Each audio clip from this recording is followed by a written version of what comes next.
at 300 Kelvin. 300 Kelvin.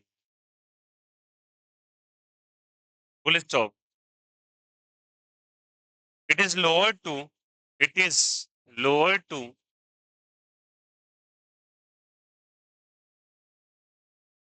1 atm. It is lowered to 1 atm. It is lowered to 1 atm. 1 atm on dissolving 1 gram. On dissolving 1 gram. On dissolving 1 gram. On dissolving 1 gram of Y in 20 gram of liquid X. 1 gram of Y, this is the Y, in 20 gram of liquid X. In 20 gram of liquid X.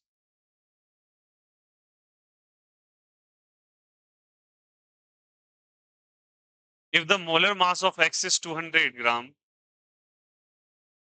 if the molar mass of X is 200 gram, if the molar mass of X is 200 gram, find the molar mass of Y. Find the molar mass of Y. If the molar mass of X is 200 gram, find the molar mass of Y. Molar mass of Y. Look here. सारे बच्चे देखेंगे. बोल रहा है X का initially X नाम का एक सॉल्वेंट था. चलो X एक क्या है जल्दी बताओ. सॉल्वेंट है. इस सॉल्वेंट का आपको प्रेशर दे रखा है 2 atm. कब दे रखा है 2 atm? जब कुछ भी मिक्स नहीं किया गया, ये प्योर फॉर्म में. अब इसमें Y नाम का एक सॉल्यूट मिला दिया गया. Y नाम का क्या मिला दिया गया? Solute. If it is a solute तो दोनों को प्रिपेयर करके सॉल्यूशन बनेगा. क्या बनेगा? सॉल्यूशन. और प्रेशर घट के कितना एटीएम हो गया? 1 atm. ऑब्वियस ही बात है. याद करो relative lowering of vapour pressure. Solute को मिलाने से प्रेशर डाउन हो जाता है. तो प्रेशर 2 से घट के कितना हो गया? 1. आपको दे रखा है कि कितना ग्राम ये दे रखा है एक्स का. एक्स का कितना दिया? सॉरी वाई का 20 ग्राम ऑफ लिक्विड एक्स और वाई का कितना दिया है? 1 ग्राम. तो वाई बच्चा 1 ग्राम है और ये कितना ग्राम है? 20 ग्राम. इसका मोलर मास भी दिया हुआ है 200 ग्राम. बोलो हाँ या ना. इसका मोलर मास पूछा गया है. सवाल समझ में आ गया सभी को? कोई दिक्कत, कोई आपत्ति? चलो अप्लाई करेंगे. Relative lowering of vapour pressure का formula p naught minus p solution by P not is equals to zeta 2. लिखा है क्या सभी ने? जेटा 2 का फॉर्मूला लिखेंगे आप further n2 bye n1 plus n2. 2 हम लोग सॉल्यूट के लिए यूज कर रहे थे. किसके लिए? सॉल्यूट. अब देखो यार, ये 20 ग्राम मात्रा में और ये कितना ग्राम? 1 ग्राम. तो कहीं ना कहीं से 20 गुना ज्यादा है. तो बहुत ज्यादा है. मैंने बोला था डिनोमिनेटर से एक क्वांटिटी को नेग्लेक्ट किया जाता है n2. तो फर्दर ये फॉर्मूला क्या बन जाता है? बोलो n2 by n1 because n1 is much greater in compared to what. जल्दी बताइए. What was the initial value of pressure? Pressure का वैल्यू कितना था? 2 atm. इनिशियल सॉल्यूशन का कितना था? 1. फिर से कितना वैल्यू है बताओ? 2 इज इक्वल्स टू n2 का वैल्यू बोलो. n2 number of moles of solute. Solute given mass by molar mass. कितना मास दिया हुआ है? 1 ग्राम by molar mass of y. कर देंगे क्या इसको? बाय ये कितना ग्राम दिया हुआ है? 20 ग्राम बाय मोलर मास इसका 100 दिया हुआ है. बोलो हाँ या ना. तो 100 दिया हुआ था ना. सॉरी 100 नहीं 200. कितना दिया हुआ था? 200. चलिए सॉल्व कर लेते हैं इसको. 2 minus 1 is what? 1 by 2. 1 by molar mass को मान लीजिए my इनटू 20 और 200 किधर चला जाएगा? ऊपर. कैंसिल आउट हो जाएगा. कितने टाइम में जल्दी बताओ? 10 टाइम्स. तो 1 बाय 2 बराबर, सारे बच्चे बोलो 1 बाय 2 बराबर क्या हो जाएगा? 10 बाय my हो जाएगा. Cross multiply my is equal to 10 multiplied by 2. That is what. क्या हो जाएगा? 20 gram per mole. Molar mass of y क्या हो जाएगा? 20 ग्राम क्या हो जाएगा? पर मोल. आ गया क्या? कुछ। Next question number 2।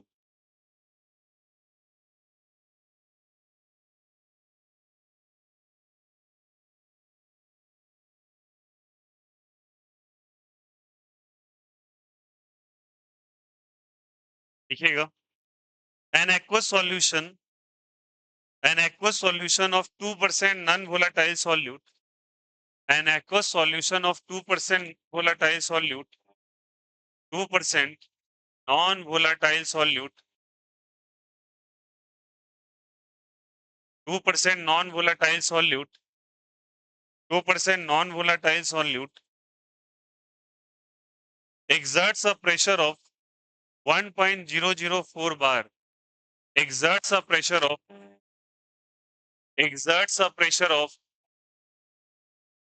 1.004 bar, 1.004 bar at normal boiling point of solvent, at normal boiling point of solvent,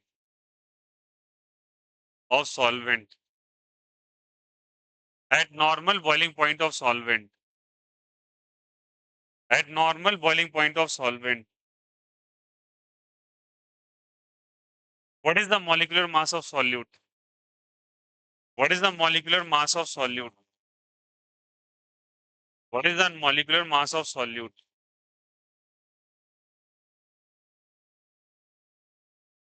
What is the molecular mass of solute?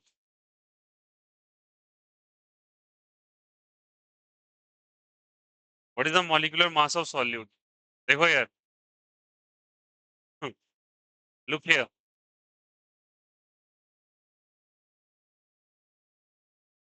Two percent non volatile solute, non volatile उन्हें कहते हैं जब जिसको directly आप convert नहीं कर सकते gas में, ठीक है।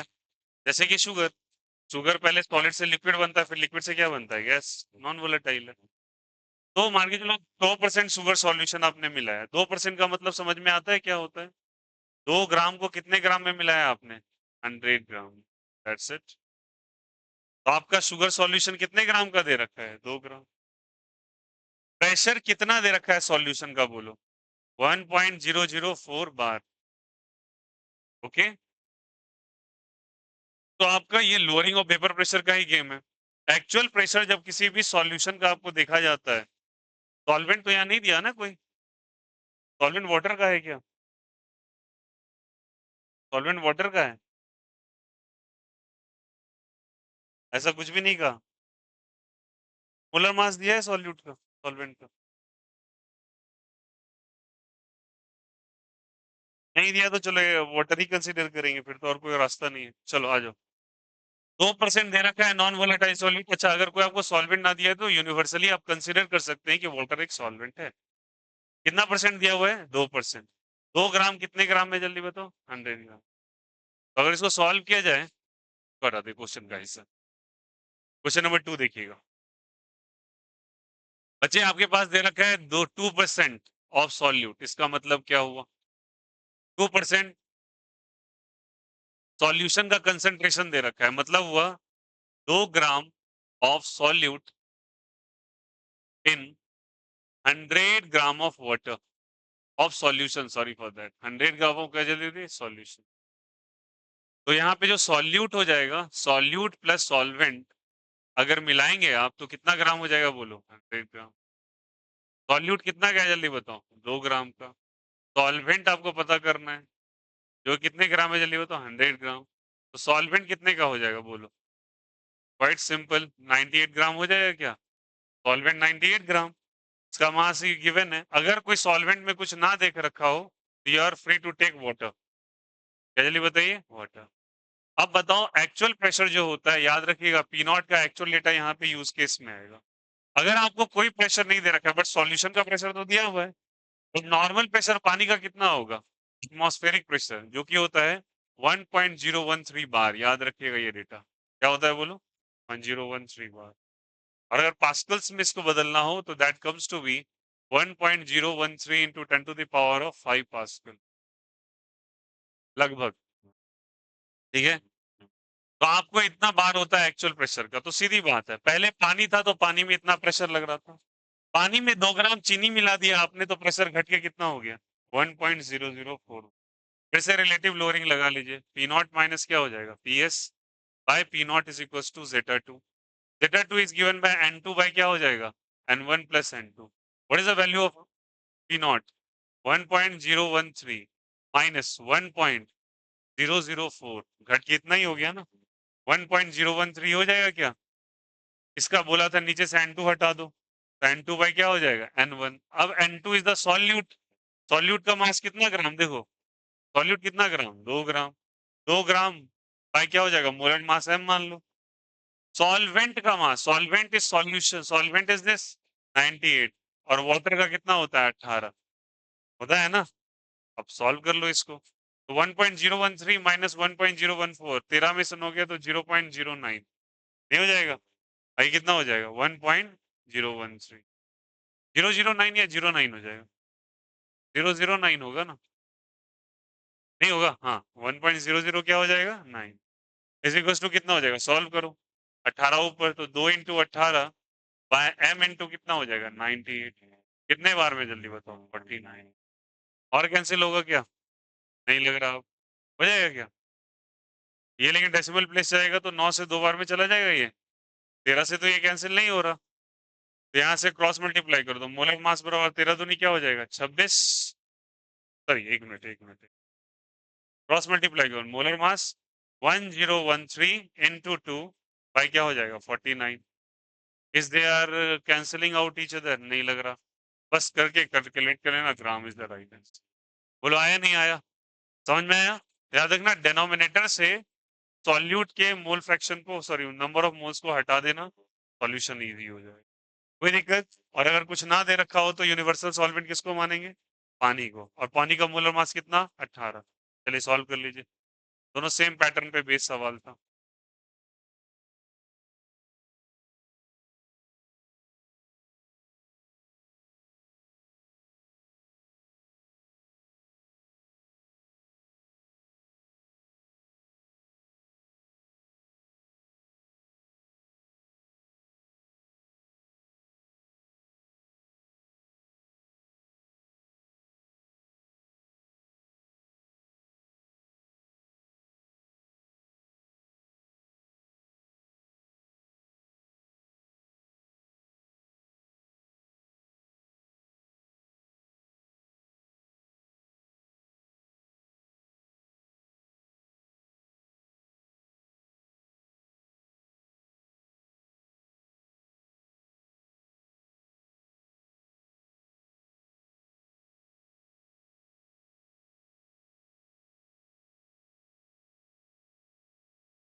हो गया सभी का?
क्या क्लियर है सभी को? दोनों केसेस क्लियर हो गए? चलो ठीक है। Why salt is sprinkled? Question number 3. Why salt is sprinkled? Why salt is sprinkled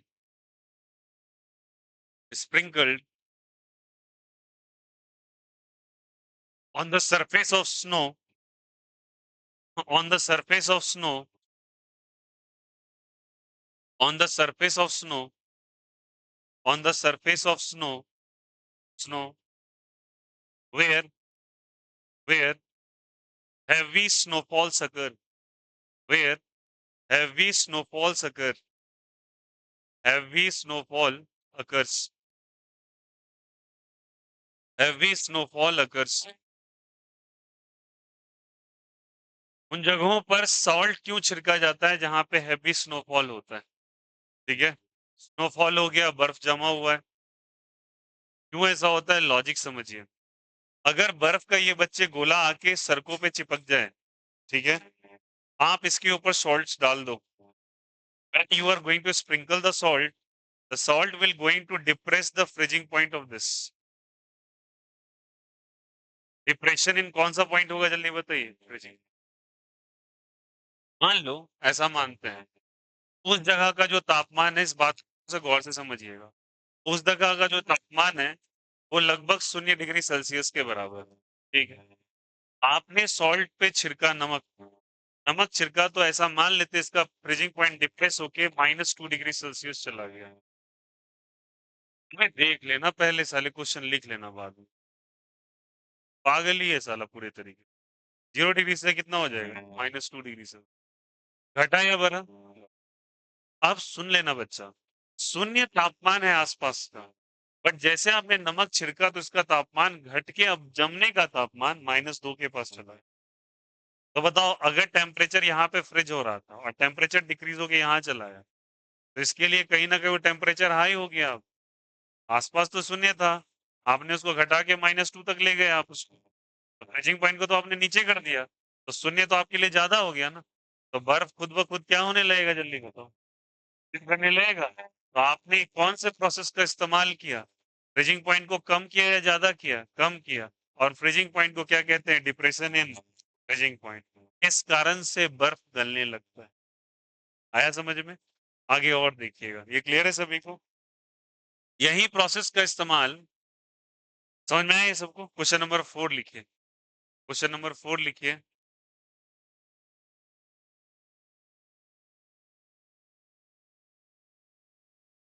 how does how does how does ice skating ice skating ice skating समझते हो? Ice skating is is is done by, sorry, is related to, sorry, is related to colligative property, is related to colligative property, is related to colligative property, is related to colligative property। समझिएगा, ice skating में कैसा use होता है colligative property का। जब कभी कोई ice skating कर रहा है बंदा, तो देखते हैं पाँव में ऐसे लंबे लंबे शूज पहनेगा वो। शूज नहीं होते, एक तरह का फ्लैटन सरफेस होता है, स्केटर्स होते हैं। अब जैसे उसके ऊपर वो चलेगा क्या होगा, जिस बर्फ के सरफेस पे वो जाएगा, तो ये फ्लैटन सरफेस उस बर्फ पे प्रेशर लगाएगा क्या, लगाएगा प्रेशर। तो प्रेशर इंक्रीज या डिक्रीज, प्रेशर इंक्रीज। प्रेशर जैसे इंक्रीज होगा, तो सोच के बताओ, प्रेशर जैसे इंक्रीज होगा, तो प्रेशर के इंक्रीज करने से, प्रेशर अगर इंक्रीज करेगा, तो ऑब्वियस ही बात है उसका बॉइलिंग पॉइंट क्या हो जाएगा, जल्दी बताओ, सॉरी, फ्रीजिंग पॉइंट क्या हो जाएगा, फिर से डिप्रेस हो जाएगा, कम हो जाएगा। जितना फ्रीजिंग पॉइंट प्रेशर ज्यादा लगाओगे, उतना फ्रीजिंग पॉइंट क्या होगा उसका, डिप्रेस। फ्रीजिंग पॉइंट डिप्रेस होगा तो ऑब्वियस ही बात है, फिर से बताओ क्या होगा। जिस पोजीशन पे ये आइस स्केटर का सूज गया, एकाएक वहां पे वो आइस मेल्ट होना चालू होगा, कि फ्रीजिंग पॉइंट तो घट गया, आसपास का तापमान उतना ही है, तो बताओ वो बर्फ क्या होने लगेगा, बताओ, मेल्ट होने लगेगा। और अगर वो मेल्ट होने लगेगा, और जैसे आप थोड़ा सा आगे बढ़ोगे, मेल्ट होगा, तो वहां पे क्या बन जाएगा, लिक्विड। और लिक्विड क्या करेगा, उसको हेल्प क्या चीज में करेगा, स्लाइड करने में। क्या चीज करने में, चले स्लाइड करने में। लगातार वो बढ़ता जाएगा, बट वो जैसे वहां से हटेगा तो फिर से प्रेशर कम हो जाएगा, तो फ्रीजिंग पॉइंट फिर से बढ़ जाएगा क्या, फिर आसपास के टेम्परेचर 0 डिग्री सेल्सियस पे चला आया, तो फिर से बर्फ जाएगा। बोलो हाँ या नो? ये जो प्रोसेस होता है जिसमें आप प्रेशर का काम करते हो फ्रीजिंग पॉइंट को घटाने के लिए, इस प्रोसेस को बच्चे रेलिगेशन कहा जाता है। क्या कहा जाता है वो, तो रेलिगेशन। ये काम बर्फ का गोला बनाने के वाला भी करता है। वो क्या करता है, सोचो, बर्फ का गोला बनाने वाला घिस घिस के एक सिल्ली से बर्फ निकालेगा। बर्फ के क्रिस्टल्स रहते हैं उसके पास, वो एक लकड़ी में डालता है, उसको ग्लास में डाल के बर्फ को ऐसे करके घुमाता है, वो जम जाता है। अजीब सी बात नहीं हुई? बिना किसी गोंद के कैसे आप चिपका दोगे? मैं इतना सारा आपको चौक पाउडर दे दूं और बोलो उसको दिन भर चिपकाते रहो, ये चिपक जाएगा क्या? नहीं। बर्फ का गोला क्यों चिपक जाता है? लॉजिक है। जिस ग्लास में वो डाल के उसको प्रेस करने की कोशिश करता है, उस जाल में क्या किया, प्रेशर को फिर से इंक्रीज किया। प्रेशर को इंक्रीज करने से फ्रीजिंग पॉइंट डिक्रीज हुआ। जैसे उसने प्रेशर को रिलीज किया, तो सोचो क्या हुआ, अंदर में बर्फ का छोटा टुकड़ा था। जैसे मान के चलो ये आइस है, ठीक है, आइस के अंदर ये बर्फ का छोटा छोटा टुकड़ा है, ठीक है। अब उसकी चारों तरफ आप प्रेशर लगाए जा रहे हो, ठीक है। ये सारा का सारा बर्फ का टुकड़ा, ये आइस क्यूब्स जो है, आइस के क्रिस्टल जो है, वो क्या चीज में कन्वर्ट हो जाएंगे, बोलो, लिक्विड में। क्या चीज में कन्वर्ट हो जाएंगे, लिक्विड। जैसे आप प्रेशर हटाओगे, फिर से वो क्या चीज बन जाएगा, सॉलिड। तो बताओ, ये खुद बर्फ का टुकड़ा पिघल के लिक्विड से क्या बन गया, सॉलिड। अंदर में इंटरलॉकिंग हो जाता है। इस कारण से आपको दांत से काटना पड़ता है इसको हटाने के लिए। कभी आप बर्फ का गोला देखते हो कि गिर गया? नहीं, उल्टा वो जमा रहता है सॉलिड लेवल पर। Logic is what, relegation. क्या होता है वो, रेलिगेशन। इसका एक आपको एक्सपेरिमेंट भी वेरिफिकेशन दिया गया, बर्फ की सिल्ली ले लो और उसके दोनों साइड रस्सी टांग दो और 1-1 केजी का बटखरा या 2-2 केजी का बटखरा लगा दो। आपको कुछ भी नहीं करना है, ये देखना धीरे धीरे रस्सी पास ऑन होके बाहर निकल भी जाएगा और बर्फ कटेगा भी नहीं। लॉजिक है ना, रस्सी लगातार प्रेशर एक्सर्ट कर रहा है, रस्सी का क्रॉस सेक्शन कम है ना, तो प्रेशर का वैल्यू ज्यादा, तो जहां जहां वो जा रहा है रस्सी, फ्रीजिंग पॉइंट कम, तो वो बर्फ कैसे में कन्वर्ट हो रहा है, पानी में। पानी के अंदर डूबा रस्सी, डूबा तो ऊपर वाला रस्सी पानी पे फिर से टेम्परेचर उतना ही, तो पानी जम के फिर से क्या बन जाएगा, बर्फ। फिर वो नीचे जाएगा, फिर पानी कैसे बन जाएगा, बर्फ, और ये कट करके बाहर निकल जाएगा, बट वो बर्फ नहीं कटेगा। Again that is the phenomenon of what जल्दी बताइए, रेलिगेशन। समझ में आया? तो आपको कोई भी कहे कि ये आइस क्यूब क्यों जमता है, आइस स्केटिंग क्यों होती है, ये रस्सी क्यों पास ऑन हो रही है, लॉजिक एक ही है, सब में क्या लग रहा है बोलो, डिप्रेशन इन फ्रीजिंग पॉइंट। और इसको थोड़े स्टैंडर्ड टर्म से अगर आप रिप्रेजेंट करना चाह रहे हैं, तो अगर अगर प्रेशर का इस्तेमाल किया जा रहा है, टेम्परेचर का नहीं, किसका, प्रेशर का इस्तेमाल किया जा रहा है फ्रीजिंग पॉइंट को घटाने के लिए, तो उस टर्म को रेलिगेशन कहा जाता है साइंस में। यस और नो? तो लिख लीजिएगा, आंसर लिख लेना। This is because this is because this is because of depression in freezing point. This is because of depression in freezing point, because of depression in freezing point, depression in freezing point due to increase in, this is because of depression in freezing point due to increase in, depression in freezing point due to increase in, due to increase in, increase in, increase in vapor pressure, so due to increase in pressure, due to increase in pressure, due to increase in pressure, full stop. This phenomenon is also called as relegation. Hello, हाँ, कौन आया हुआ था आपका?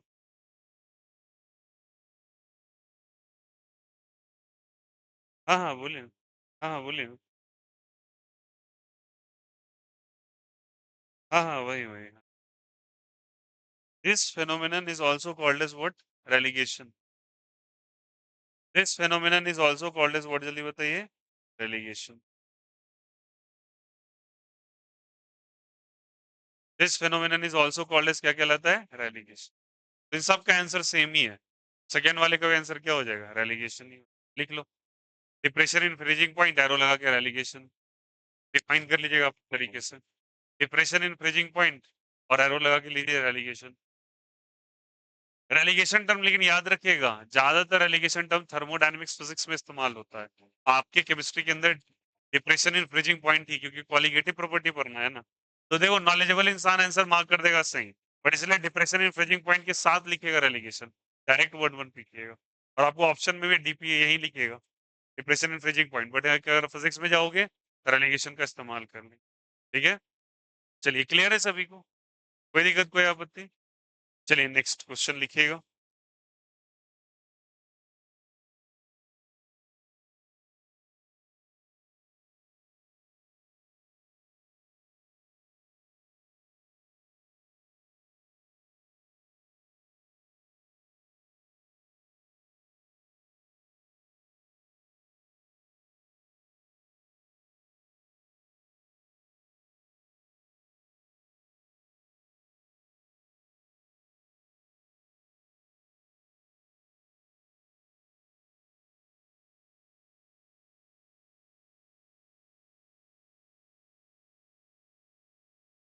अच्छा बताओ, qualitative property किस पे डिपेंड करता है, मोलरिटी पे या मोललिटी पे? एक्चुअली दोनों पर, किस पे करेगा, दोनों पर, बट स्टार्टिंग के क्वालिटेटिव प्रॉपर्टी किस पे डिपेंड करते हैं, मोललिटी पे। लास्ट में एक ऑस्मोटिक प्रेशर केवल मोलरिटी पे डिपेंडेंट है, ठीक है। तो अगर बोलेंगे इक्वल मोलल सब्सटेंस है अगर, उसका क्वालिटेटिव प्रॉपर्टी भी क्या आएगा, सेम आएगा, ठीक है। ऐसे थ्योरेटिकल सवाल आपको देखने को मिल सकते हैं। चलिए लिखेगा नेक्स्ट क्वेश्चन नंबर, एक क्वेश्चन लिखेगा। आई थिंक कुछ question depression in freezing point पे आपको कराया गया था ना पहले भी, नहीं करवाया था?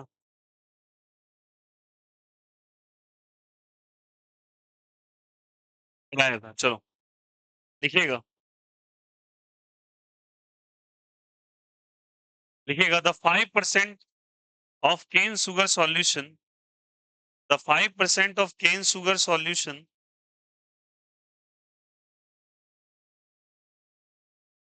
the 5% of cane sugar solution is isotonic with is isotonic with 1% of substance X is isotonic with 1% of substance X 1% of substance X 1% of substance X 1% of substance X of substance X लिखा the molecular weight of X is the molecular weight of X is the molecular weight of X is the molecular weight of X is the molecular weight of X is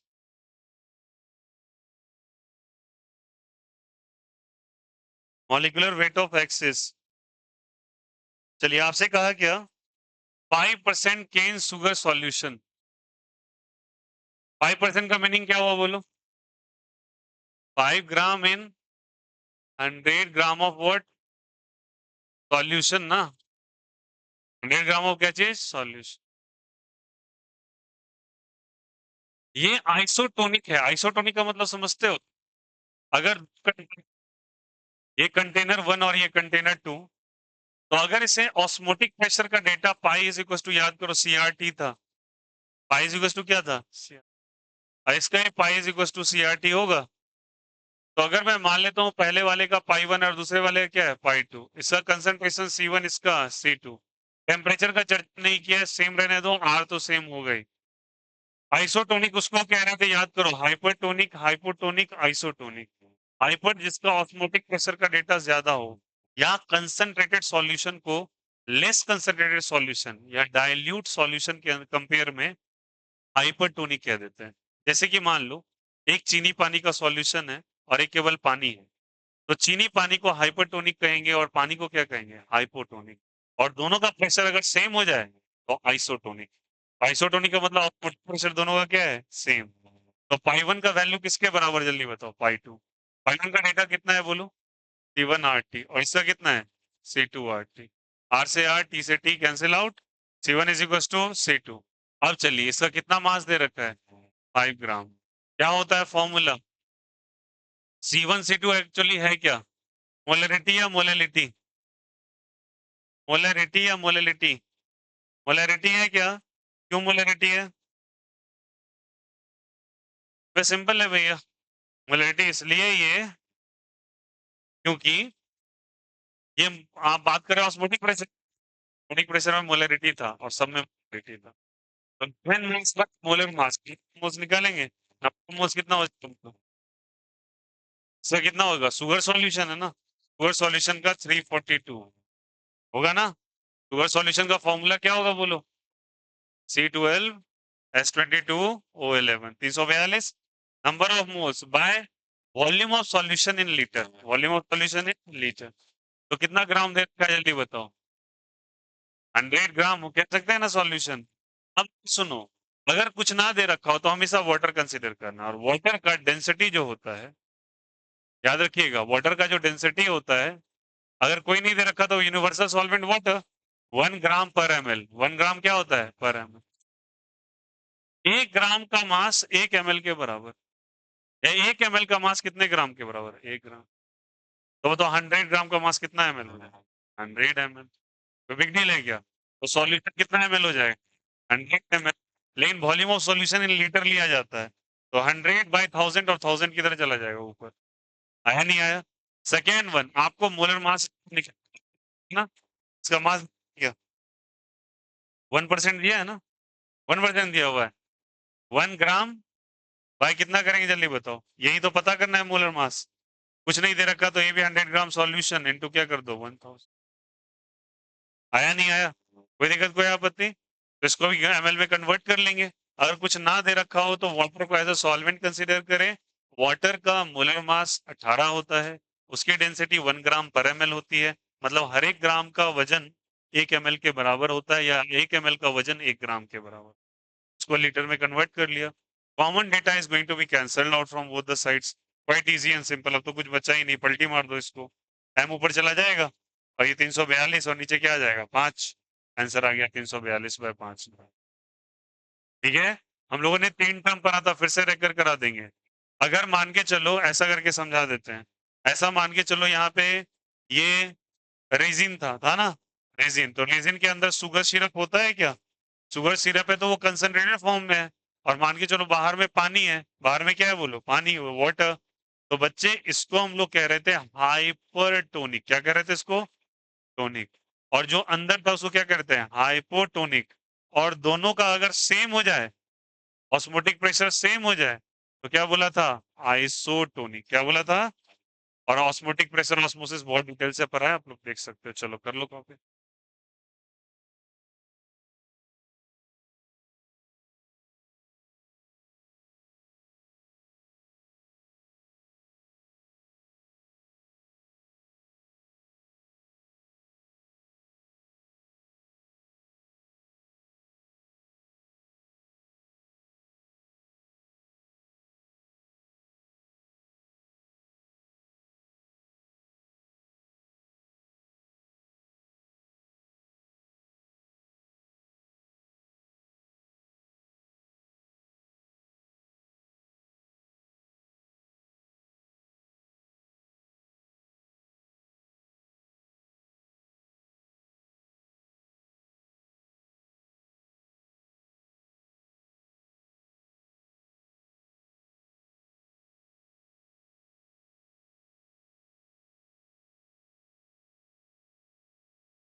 it okay? Next question.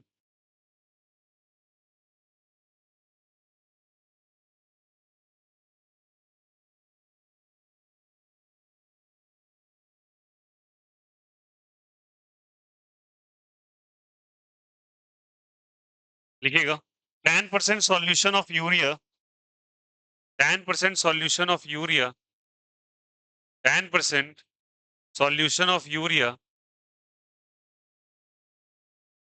Of urea, urea का क्या formula होता है? NH2PO NH2। 10% solution of urea,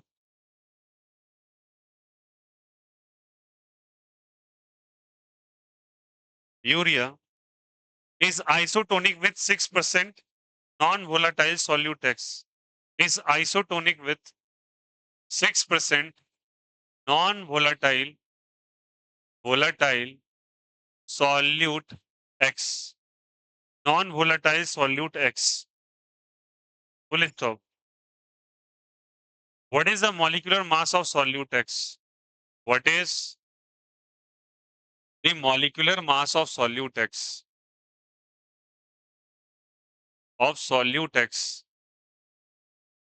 What is the molecular mass of solute X? Solute X. Same question बोलो हाँ या ना? 10% again क्या हो जाएगा? 10 ग्राम इन 100 ग्राम ऑफ, हो जाएगा। यूरिया का मास होता है 60, कितना होता है? 60। तो नंबर ऑफ मोल्स वही क्या करेंगे, pi1 is equal to pi2। अब पता है यार, सीआरटी में RT RT cancel out, M1 बराबर क्या हो जाएगा M2 के। गिवन मास कितना? 10 ग्राम। भाई कितना इसका मोलर मास 60 ग्राम इंटू 100 ग्राम सॉल्यूशन। नहीं कुछ दे रखा तो 1 ग्राम पर ml कंसीडर करके 1000 कर दीजिए। समझ में आई बात है? और बोलो क्या लिखेंगे, बोलो। 6% है तो 6 ग्राम। भाई कितने में जल्दी मोलर मास नहीं पता है। 100 इंटू क्या हो जाएगा 1000। समझ में आया ना? कॉमन चीज कैंसिल आउट, ये कैंसिल आउट हो गया एम और ये इधर 6 6 जा क्या हो जाएगा 36 gram answer. Quite easy and simple. बोलो आया नहीं आया? अच्छा अगर आपको ऐसा दिया रहे ना, जब देखो ये ताम झाम नहीं दे रखा है, एक और डेटा बताता हूँ डायरेक्ट कैलकुलेशन का। मोलैलिटी पे मत जाओ, direct number of moles of N1 is equal to N2 कर दो। जब ये कैंसिल ही करना है, कैंसिल ही करना है तो नंबर ऑफ मोल्स ये है, नंबर ऑफ मोल्स ये है।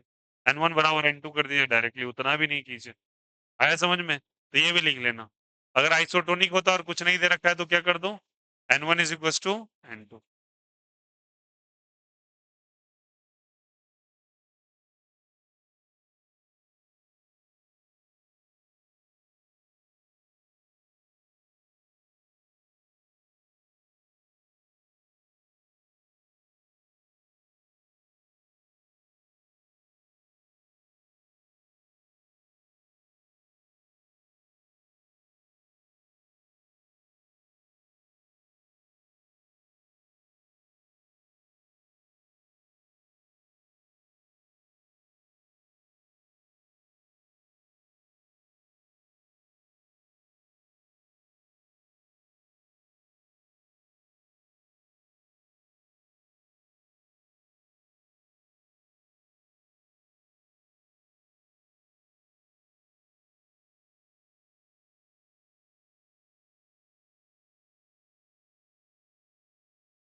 Next,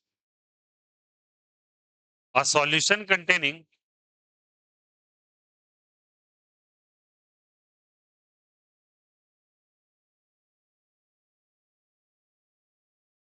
10.2 gram of glycerine,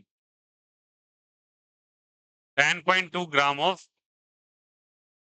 glycerine, 10.2 gram of glycerine per liter, per liter, 10.2 gram of glycerine per liter is isotonic with 2% solution of glucose. Is isotonic with, is isotonic with, tonic with 2%, is isotonic with 2%, 2% solution of glucose, 2% solution of glucose. Isotonic with 2% solution of glucose. What is the molecular mass of glycerine? What is the molecular mass of glycerine? Hello? हाँ hello. अरे भैया class में है, बाद में करना phone. तमीज में बात करो, समझ में आया? चोर।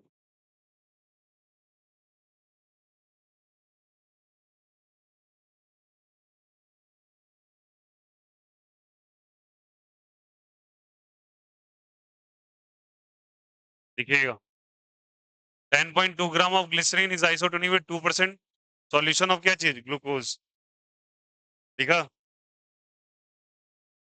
What is the molecular mass of glycerine? What is the molecular mass of glycerine? What is the molecular mass of glycerine?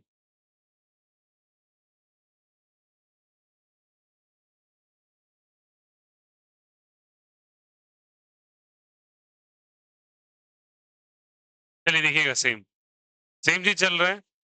अब देखो यहाँ पे थोड़ा सा 2% ऑफ सॉल्यूशन ऑफ ग्लूकोज दिया हुआ है, यहाँ पे दे रखा है 10.2 gram of glycerine in 1 litre of solution given. 1 litre तो ऑलरेडी मेंशन है ना सवाल में। तो बताओ यहाँ से 10.2 ग्राम दे रखा है, ग्लिसरीन का मोलर मास तुमको पता नहीं है, तो pi one is equal to क्या करेंगे, पाई टू।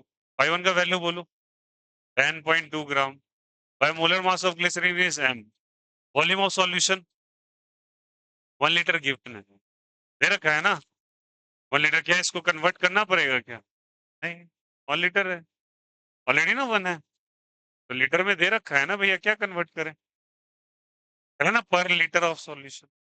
अब बताइए पाई टू क्या है बोलो, 2%, तो 2 ग्राम हो जाएगा भाई, कितने ग्राम में? 100 ग्राम में, बोलो हाँ या ना। और मॉलिक्यूलर मास ग्लूकोज का 180, 100 ग्राम में होगा 100। अब इसको 1000 से डिवाइड करना पड़ेगा। अब आया समझ में कैसे लिखना, क्वेश्चन को पढ़िए क्लियर हो जाएगा। इट्स अ पर litre is given in the question, बोलो हाँ या ना। सेकेंड केस में कह रहा है 2%, भैया नीचे volume of solution in litre already होता है, तो जब पर लीटर कह ही दिया तो 1 लीटर हो गया ना। अब क्या इसमें चेंज करें, इसको एमएल में थोड़ी कन्वर्ट करेंगे। आया समझ में? अब इसका 100 ग्राम क्यों लिया, समझ में आया? 2% दे रखा था, 2% 100 ग्राम के अंदर होगा, तो 2 ग्राम 100 ग्राम के अंदर, तो 2 ग्राम बाई 180 मोलर मास। उसके बाद 100 ग्राम मतलब 100 ml, ml को लीटर में कन्वर्ट करने के लिए 1000 से डिवाइड। आया समझ में क्वेश्चन में क्या था? तो हर जगह कैंसिलेशन मत कर दीजिएगा, क्वेश्चन को थोड़ा चेक करके, लीटर मेंशन किया हुआ है यहाँ पे, 9/180, और ये गया गया 0 0, कितना हो जाएगा? 10। कितना हो जाएगा बोलो यहाँ से, आया ना यहाँ से? 10.2 इंटू क्या हो जाएगा, 18/2 इज इक्वल टू एम, कितने मान में हो जाएगा? 9। तो 10.2 इंटू क्या हो जाएगा, 9 इज इक्वल टू एम, 9 दूनी क्या हो जाएगा, 18, 0 और कितना हो जाएगा, 9। तो मोलर मास इज 90.18 ग्राम। चलो लिखो, राइट डाउन इट। कुछ गड़बड़ी किया है क्या कैलकुलेशन में? हाँ,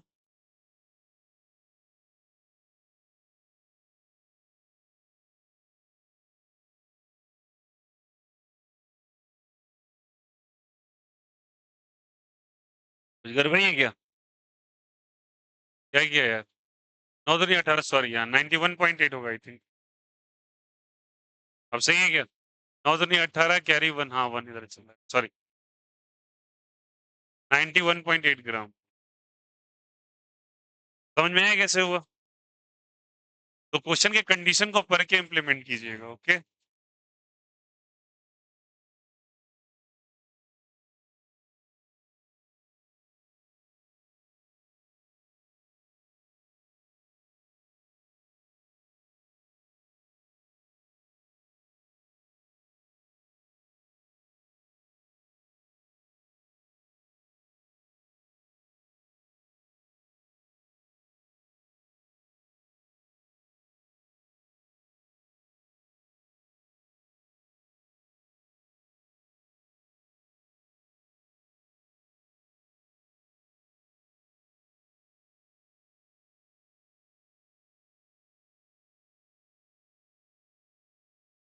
नेक्स्ट वन कितना हो गया? Next question, what will be the osmotic pressure in pascal? What will be the osmotic pressure in pascal? will be the osmotic pressure in Pascal.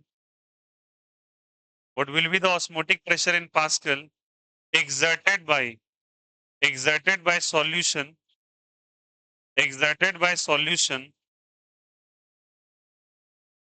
exerted by solution, prepared by dissolving, exerted by solution, prepared by dissolving, exerted by solution, prepared by dissolving, prepared by dissolving, dissolving,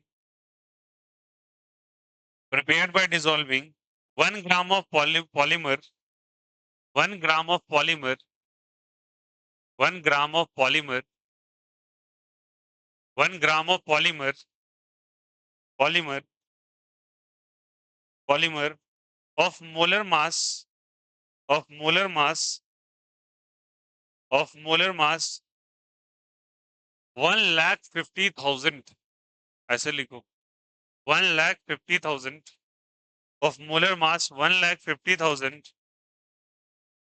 in 500 ml, in 500 ml, in 500 ml at 37 degree Celsius. At 37 degree Celsius. At 37 degree Celsius. At 37 degree Celsius.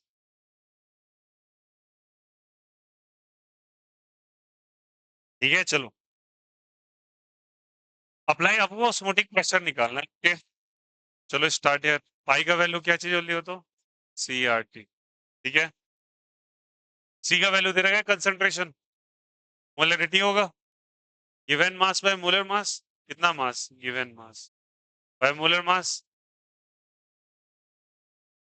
कर सकते हैं क्या?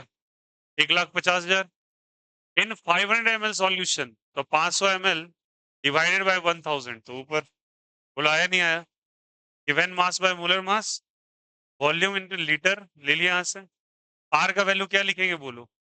8.314। Temperature का data 37 degree Celsius, 273 add करो, कितना हो जाएगा बोलो? 310। नहीं हो जाएगा क्या? बुलाया नहीं आया। दैट्स इट, सॉल्व कर। आया समझ में? अब जीरो जीरो कैसे कैंसिल होगा?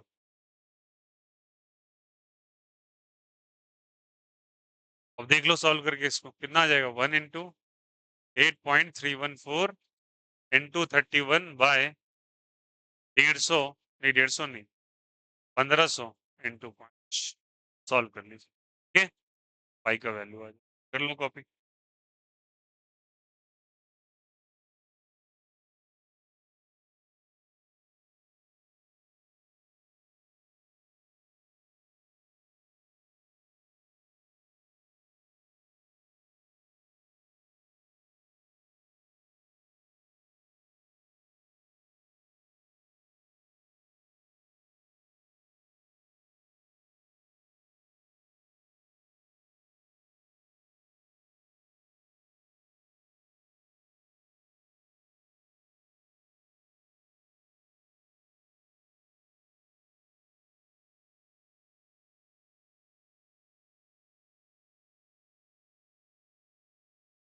अच्छा एक मिनट एक मिनट, यूनिट का गेम हुआ है यहाँ पे, देखो यार 8.314 है ना, इसको केल्विन में कन्वर्ट किया ना, तो केल्विन में बच्चे ये वाला बताया था, केल्विन में 0.0813 होता है। तो अगर इसको यहाँ लाना है कन्वर्ट करने के लिए, इसमें और मल्टीप्लाई करना पड़ेगा 10⁻³ अब आंसर आएगा। नाउ कर लो। तो फिर से बता देता हूँ, केल्विन में है, इसको कन्वर्ट करने के लिए 10⁻³ से मल्टीप्लाई करना पड़ेगा, कन्वर्जन यूनिट है, दैट्स इट। चलिए कर लीजिए।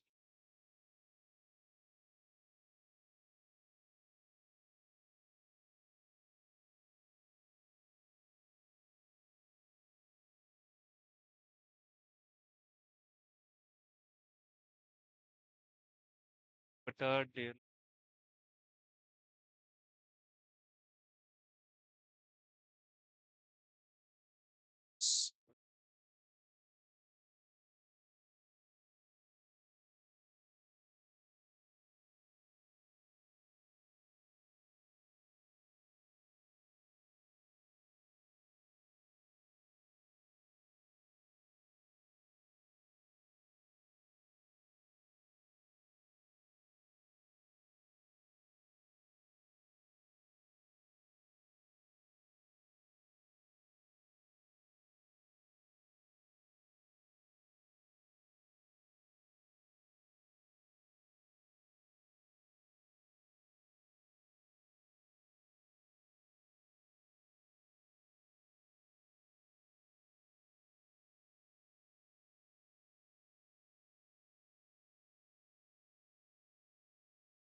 आया, कर लेना कैलकुलेशन, ठीक ना?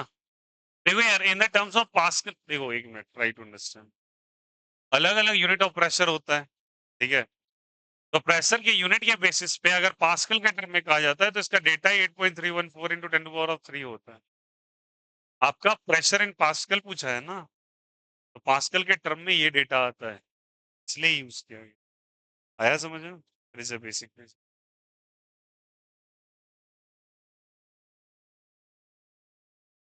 कैलकुलेट कर लीजिए, ओके। ठीक है, in the term of pascal याद रखिएगा 8.314 multiplied by 10 to power of, चलिए next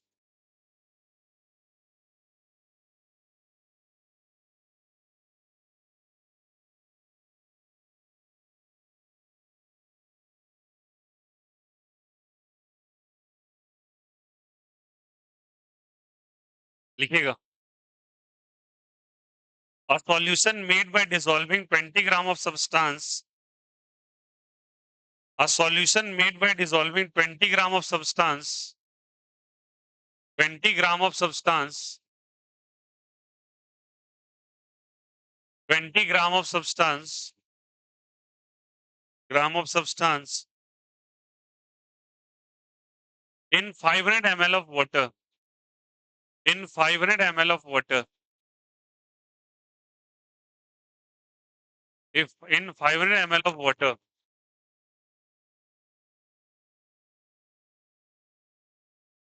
ml of water, full stop. Its osmotic pressure was found to be 600 mm of Hg. Its osmotic pressure was found to be 600 mm of Hg. Its osmotic pressure was found to be 600 mm of Hg. mm of Hg. लिखा at 15 degrees Celsius. At 15 degrees Celsius. At 15 degrees Celsius. 15. At 15 degrees Celsius. Okay. Find the molecular mass of the substance. Find the molecular mass of the substance.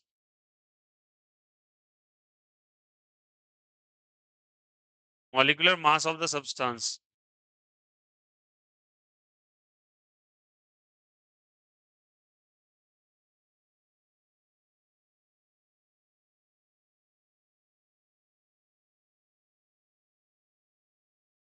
चलिए osmotic pressure का formula क्या होता है बोलो, CRT. Okay, चलिए क्या क्या कहा है बोलो, पाई का वैल्यू गिवन है क्या, अब सुनो 600 mm ऑफ Hg इसको एटीएम में कैसे लेके आएंगे, एटमॉस्फेरिक प्रेशर में, तो डेटा सुनो, 1 एटमॉस्फेरिक प्रेशर बराबर होता है 76 सेंटीमीटर ऑफ Hg. यूनिट का गेम है इसमें थोड़ा, और इसको लिखते हैं 760 मिलीमीटर ऑफ Hg.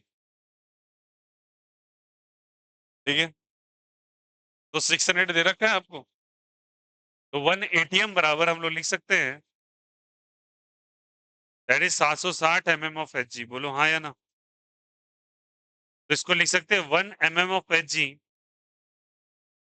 1/760 ATM. बोलो हाँ या ना, तो कितना mm आपसे पूछा गया है, दोनों साइड 600 से मल्टीप्लाई करो, 600/760 ATM. बोलो हाँ या ना, is equal to 600 mm of क्या जल्दी बताइए, Hg. बोलो यार ये सोनो, ये कैंसिल ये कैंसिल, 60 बाई क्या हो जाएगा 76, आया यहाँ से, ATM में आ गया. अब देखो यहाँ से 60/76 कर देंगे पाई को, कंसंट्रेशन मोलैरिटी के टर्म में कितना ग्राम दे रखा है, मोलर मास पता करना है, 500 ml है तो लीटर में कन्वर्ट करने के लिए 1000 से डिवाइड. आर का डेटा एटीएम के टर्म में क्या था, आर का डेटा एटीएम के टर्म में, मैं आर का यूनिट आपको लिखा दूंगा डिफरेंट वाला, 0.0821 यही लिखाया था आपको इन द टर्म ऑफ एटीएम, या तो पास्कल में लाना था ना रिजल्ट, इसलिए 8.314 यूज किया. तो 0 पॉइंट क्या था चलिए बताइए, 0821. टेम्परेचर कितना दे रखा है 15 डिग्री सेल्सियस, केल्विन में कन्वर्ट करेंगे तो 273 प्लस 15 कितना हो जाएगा, 288. 288 आ जाएगा क्या, अब मल्टीप्लाई करके एम का वैल्यू निकाल, समझ में आया कैसे किया. In the terms of ATM, the value of R is 0.0821. In the term of Pascal, it comes to be 8.314 into 10 to the power of 3. ठीक है, चलो कर लो.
ठीक है सभी ने?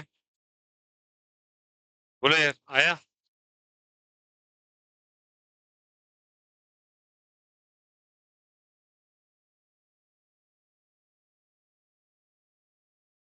जब कभी आपको एटीएम का डिस्कशन हो तो ये यूज करेंगे आप। पास्कल का डिस्कशन हो तो 8.314 इंटू 10⁻3। ओके, तो यूनिट लिख लो। 8 क्या 8 के बारे में लिखो, आर के बारे में लिखो, यूनिट ऑफ आर लिखो। ये आर बराबर, R is equal to different value 8.314, 8.314 ऐसे करके लिखो। जूल, जूल पर केल्विन पर मोल। आर बराबर 0.0821 लिखो। लीटर एटीएम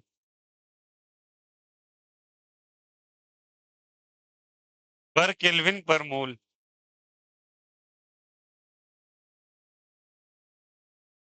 पर केल्विन पर मोल, ठीक है। आर बराबर 2 कैलोरी पर केल्विन पर मोल। अब जिस टर्म में आपको दिया हुआ है बच्चा उसमें यूज कर लेना आप। इज द डेटा क्लियर है सभी को? बुलाया नहीं आया? क्वाइट सिंपल एंड इजी, बस कैलकुलेशन बेस्ड है।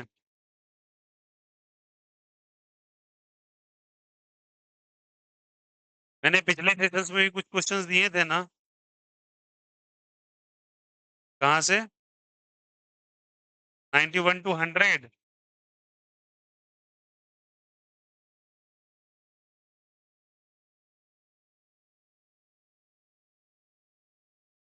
ये लिखेगा, arrange the following aqueous solution in increasing order of boiling point.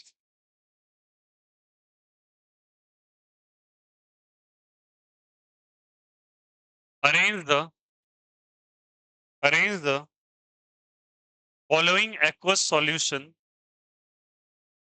arrange the following aqueous solution in increasing order of their boiling point, in increasing order of their boiling point, in increasing order of their boiling point, in increasing order of their boiling point।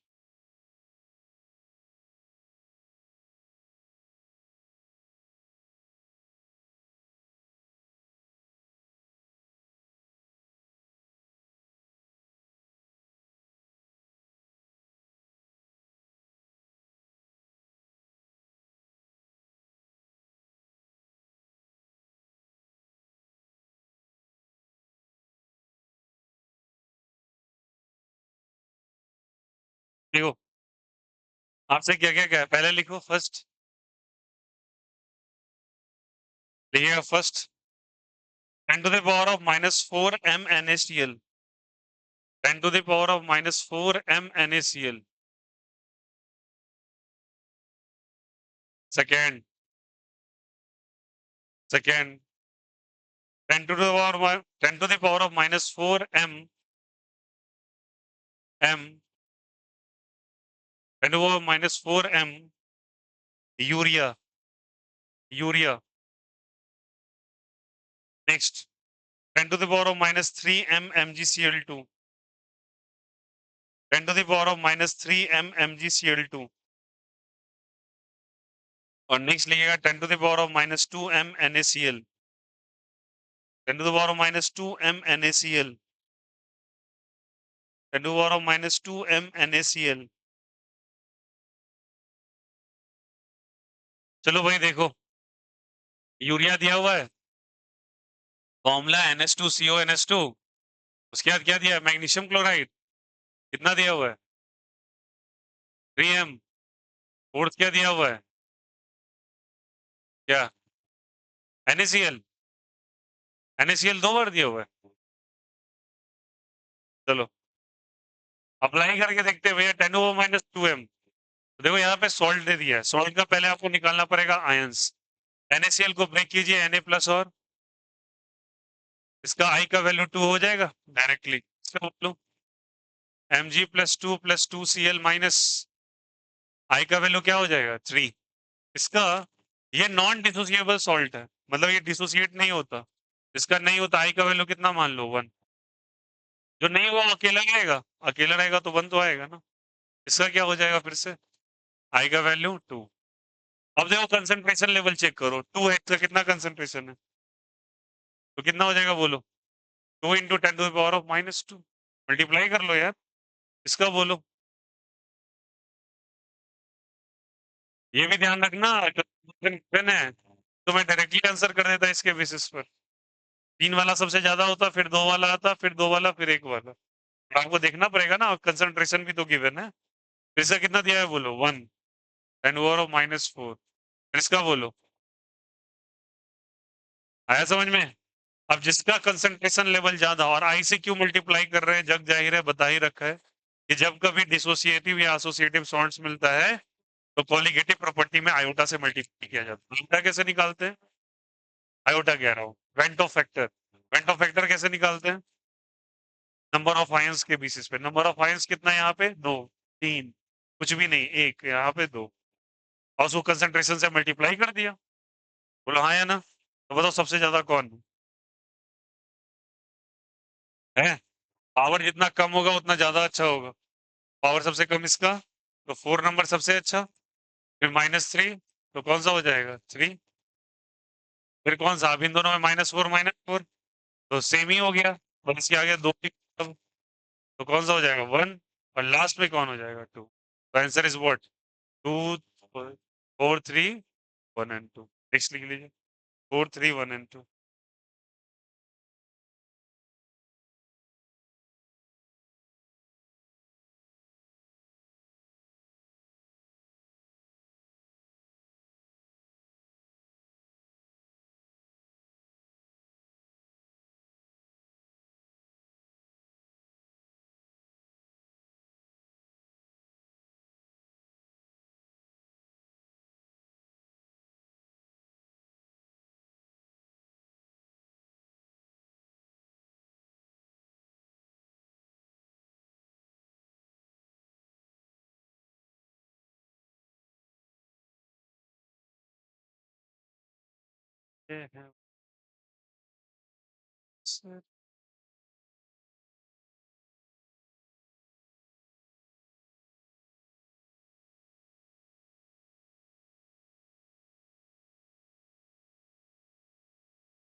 समझ में आया कैसे किया। ध्यान रखना, ये trap है एक तरीके का। आयोटा के बेसिस पे अगर आंसर करना होता तो डायरेक्टली कुछ और होता, समझ में आया। आयोटा के बेसिस पे क्या हो जाता, 3, फिर 4, 4 के बाद 1, और 1 के बाद 2। आया। देखो क्वेश्चन ऐसे कैसे ट्रैप करता है आपको, एक पेपर में और दिया। देखो नेक्स्ट क्वेश्चन लिखो, which of the following has the highest freezing point, which of the following has the highest freezing point, which of the following has the highest freezing point, which of the following has the highest freezing point। इनमें से सबसे ज्यादा freezing point किसका है आपको बताना है। which of the following has the highest freezing point, write down the options। पहला लिखिए, 1m NaCl, 1m NaCl, second 1m KCl, 1m KCl, next 1m AlCl3, 1m KAlCl3, और लास्ट में 1m C6H12O6, 1m C6H12O6, और m में small m सभी का।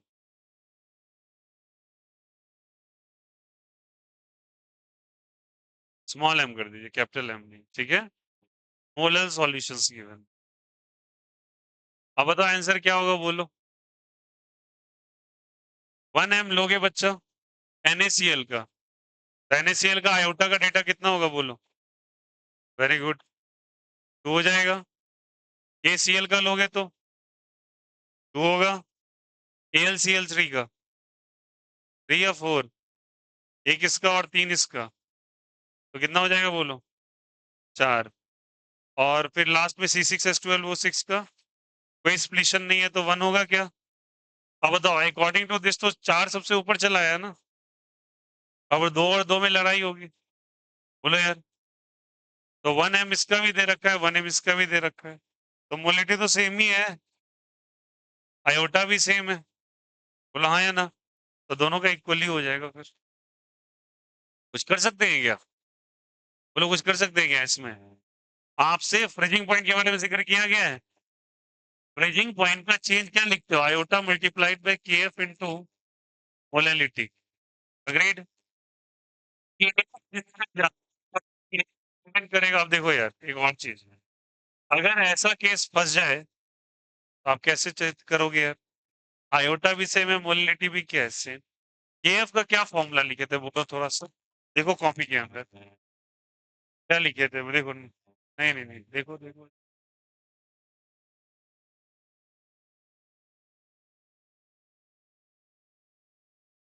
क्या था केएफ का? R into T F not का स्क्वायर, बोलो हाँ या ना? और क्या था? बाय, बोलो 1000 इंटू 1000 था क्या? क्या था? L F patent टीटो। अभी एक बार बताओ यार, कहीं से तुमको यहाँ पे ये याद करो, फ्रीजिंग पॉइंट था ओरिजिनल सॉल्वेंट का, प्योर सॉल्वेंट का, आर फिक्स है, latent freezing, latent heat of freezing fix 1000 fix. तो ऑब्वियस ही बात है, अगर ये दे रखा होगा तो डिपेंड करेगा कि केएफ का वैल्यू किसका ज्यादा है किसका कम है या नहीं है। अब तो देखना पड़ेगा लेटेंट हीट ऑफ फ्रीजिंग कितना है किसका, NaCl का और किसका, KCl। ठीक है, इसके बेसिस पे अगर करोगे तो इन दोनों का क्या आएगा, सेम या डिफरेंट? सेम। और इसका क्या आ जाएगा, आई, सबसे कम, सबसे क्या चीज कम। अब सुनना, क्या पूछा आपसे, हाईएस्ट किसका होगा? हाईएस्ट उसका होगा जिसका फ्रीजिंग पॉइंट कम से कम घटेगा। अरे बोलो, तुम फ्रीजिंग पॉइंट का डिप्रेशन पढ़ते हो या एलिवेशन पढ़ते हो? तो फ्रीजिंग पॉइंट सबसे कम उसका होगा जिसका आई सबसे ज्यादा होगा, क्योंकि डेल्टा टीएफ का रिलेशन कैसा है, डायरेक्ट का। आई बढ़ेगा तो ये घटे, ये बढ़ेगा, बढ़ेगा मतलब फ्रीजिंग पॉइंट डिक्रीज हो रहा है। समझ में आ रही बात है? आपसे हाईएस्ट पूछा गया है, हाईएस्ट का मतलब समझ में आ रहा है? समझना, फील करना बात को।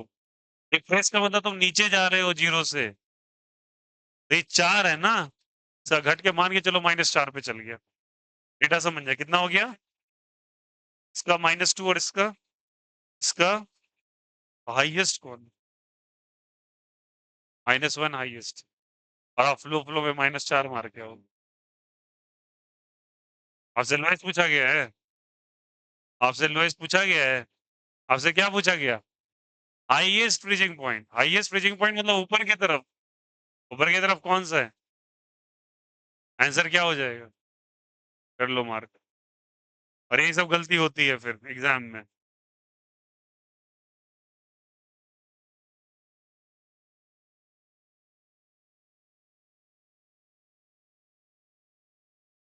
आपसे मिनिमम फ्रीजिंग पॉइंट पूछा जाता था,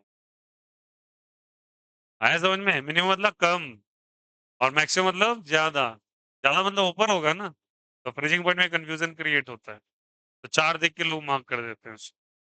आंसर क्या होगा? Non electrolytic solution. नेक्स्ट लिखिएगा,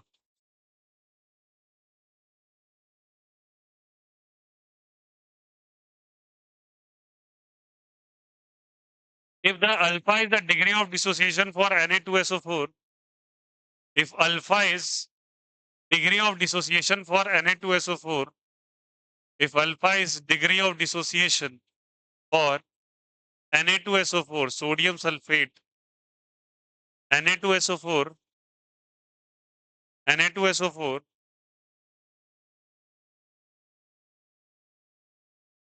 the Van't Hoff factor I, the Van't Hoff factor I will be, the Van't Hoff factor I will be, the Van't Hoff factor I will be, the Van't Hoff factor I will be, I का value कितना होगा?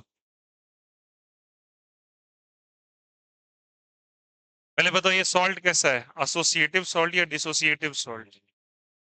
Sodium sulphate break ही होगा ना यार। कितने में break होगा बोलो तो? Na2SO4 कितने में ब्रेक होगा? Twice of Na plus plus SO4 -2। दो और एक हो गया।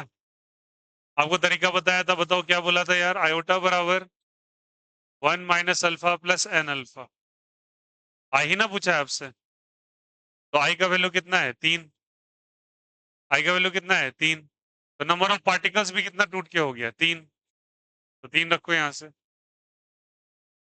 Minus alpha plus 3 alpha 2 alpha. Answer क्या आ गया? आई बराबर 1 प्लस 2। लिख लो, ये बताया हुआ है ना, 1 प्लस 2 अल्फा।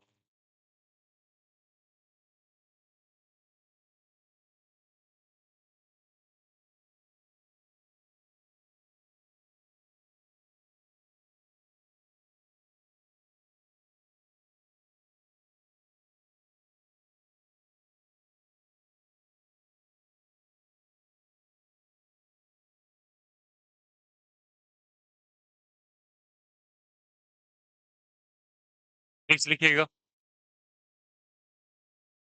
आया समझ में कैसे हुआ? ये डिसोसिएशन और एसोसिएशन का फॉर्मूला में लिखवाया है। 1 minus alpha plus N alpha dissociation के लिए, 1 minus alpha plus alpha by N association के लिए।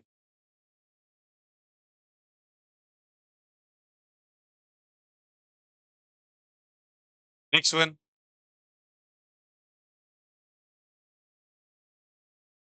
What is the degree of dissociation for 0.1 m? What is the degree of dissociation for 0.1 m? What is the degree of dissociation for 0.1 m? Dissociation for 0.1 m.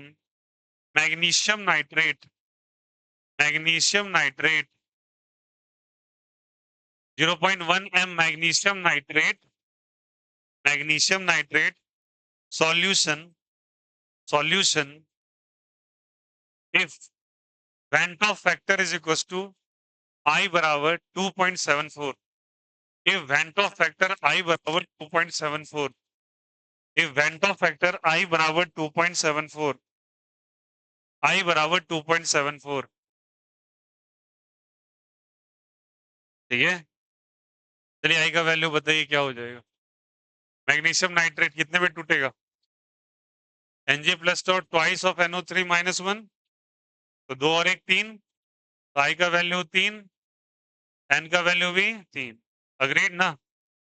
Molarity given है। क्या पूछा है आपसे? क्या पूछा है आपसे? Degree of dissociation. तो 1 माइनस सॉरी आई बराबर बस एन अल्फा। आई का वैल्यू 1 माइनस 3 अल्फा, नहीं 3 नहीं, अल्फा रहेगा ना, 3 अल्फा। आई का वैल्यू गिवन है, सॉरी दे रखा है, यह 2.74। ट्रांसफर करेंगे, 2.74 minus 1 is equal to twice of alpha. 1.74 two alpha. 1.74 by 2 174 by 2 170 का 85 होता है, 287 0.87। बोलो हाँ या ना? अल्फा आ गया ना?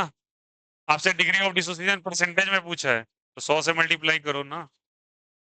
87% इज द राइट आंसर। आया? तो बोलो कि अब इसका काम क्या है? कोई काम नहीं है।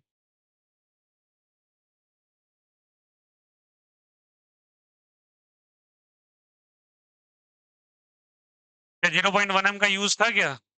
whenever you have calculated the value of alpha ना, तो multiply it directly by the 100%, you will going to get the result। Alpha निकालिए, 100% से मल्टीप्लाई कीजिए, फिर आपको डायरेक्टली आंसर आ जाएगा।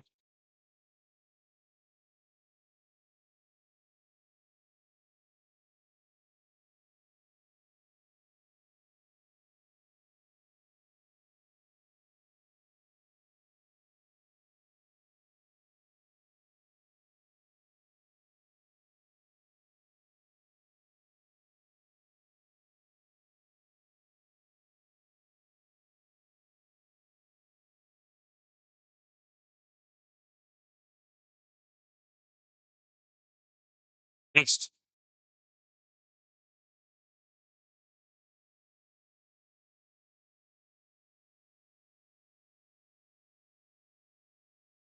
a solute X dissolve in a solvent. A solute X dissolve in a solvent. A solute X dissolve in a solvent. A solute X dissolve in a solvent. Dissolve in a solvent to form a pentamer. Dissolve in a solvent to form a pentamer. There is a pentamer. In a solvent would form a pentamer. लिखा. Find the Ventov factor. Find the Ventov factor. Find the value of Ventov factor. Find the value of Ventov factor. What is pentamer? What is pentamer? 5 लोग अगर एक साथ मिल गए तो pentamer बन गया. Association में मराइजेशन होता है. मर का मतलब होता है मर्ज करना. तो 5 लोग मिलके एक साथ मिल गए पेंटामर. टाइमर का मतलब 2 लोग मिले. प्राइमर का मतलब 3 लोग. पेंटामर 4 लोग. पेंटामर 5 लोग. हेक्सामर 6 लोग. मिल रहे हैं, एसोसिएशन हो रहा है. एसोसिएशन का क्या फॉर्मूला था बोलो? अल्फा बटा एन. कितने लोग मिल रहे हैं? एन का वैल्यू कितना? आई बराबर 1 माइनस अल्फा प्लस अल्फा बटा 5. अब इसको जोड़ देंगे क्या? तो कितना हो जाएगा? आई बराबर 5 minus 5 alpha plus alpha by 5. -5 plus 5 minus 4 alpha. I का वैल्यू कितना आ गया? 5 माइनस. आ जाएगा बोलो? सिंपल. कुछ दिया हुआ आई का वैल्यू? नहीं दिया हुआ है. सिर्फ नहीं दिया हुआ है.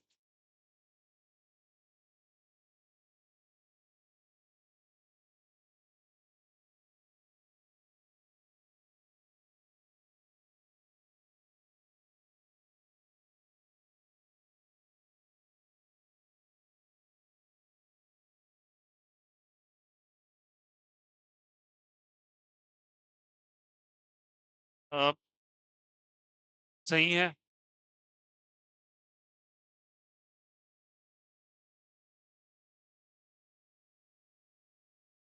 ठीक है.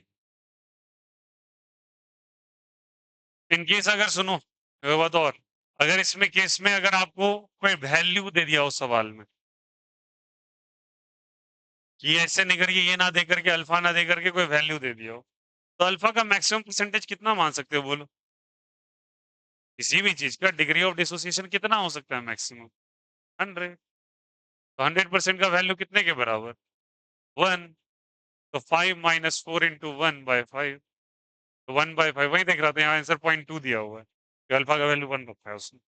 आया समझ में? डिसोसिएशन को 100% मान के तब आंसर किया हुआ है. लिख लो.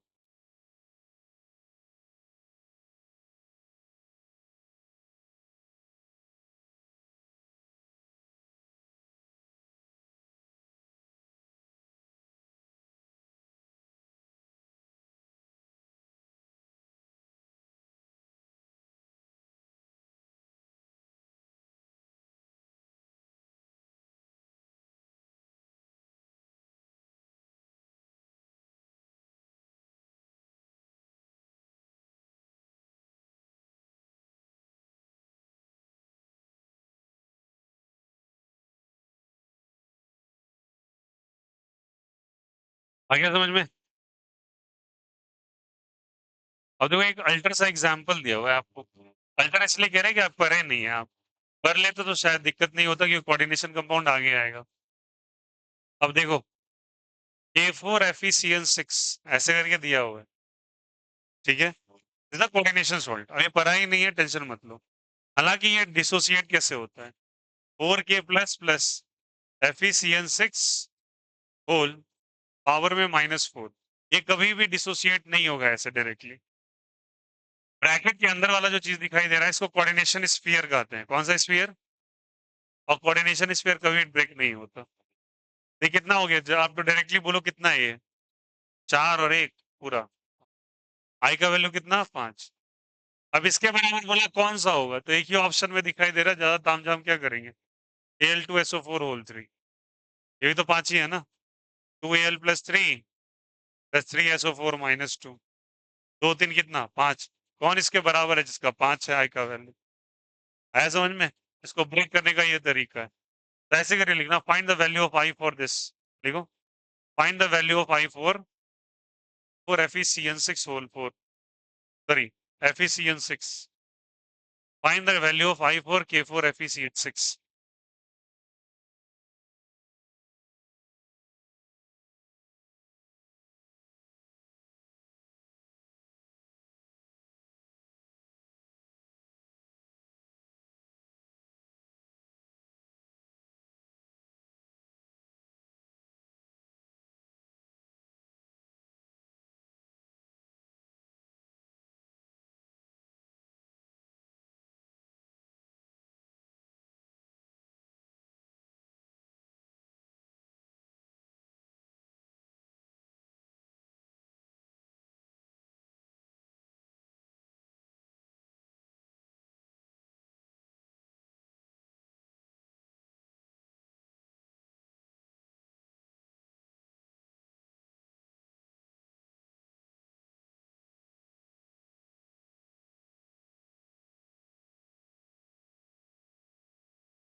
चलो कुछ भी बताना, थ्योरेटिकल क्वेश्चन हटाए। बोलो, पानी का वो जाइलम फ्लोएम वगैरह परे हो गया ना? बोलो यार यस और नो। वही प्लांट्स में जो होते हैं सेल्स वगैरह जो खींचते हैं पानी वानी, तो क्या कहते हैं उसको? Transpiration, transportation. नीचे से पानी जो खींच के ऊपर ले जाता है, क्या कहते हैं उसको? ट्रांसपोर्टेशन, ट्रांसपोर्टेशन ही कहते हैं ना। चलो, तो भैया ट्रांसपोर्टेशन का जो प्रोसेस होता है तो उसमें कह रहा है, देखो यार,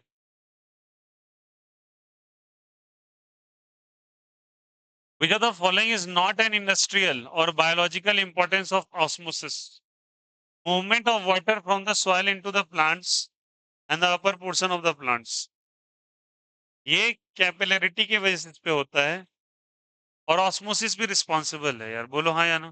सॉइल से पानी कैसे खींच लेता है? ऑस्मोसिस का रीजन है, जानते होगे आप लोग। नीचे से पानी कैसे ऊपर तक जाता है? ऑस्मोसिस से वो सूखता है, ऊपर चला जाता है। Salting of meat to prevent the bacteria action, industrial process में यूज होगा। मीट को सोल्ट सॉल्यूशन में रखा जाता है। सोल्ट सॉल्यूशन का मतलब नमक पानी तो नहीं हो सकता, बट और भी सॉल्यूशन फॉर्मालिन वगैरह पे रखते हैं ना। फॉर्मालिन में कुछ सॉल्ट्स डालते हैं। ये प्रिजर्व मीट जो आता है मार्केट में, ऑलरेडी फ्लेश कटा हुआ, कैसे प्रिजर्व रह जाता है? बायोडिग्रेडेबल है यार, खराब हो जाएगा ना। तो क्या रीजन होता है कि उसको टिका के रखते हैं?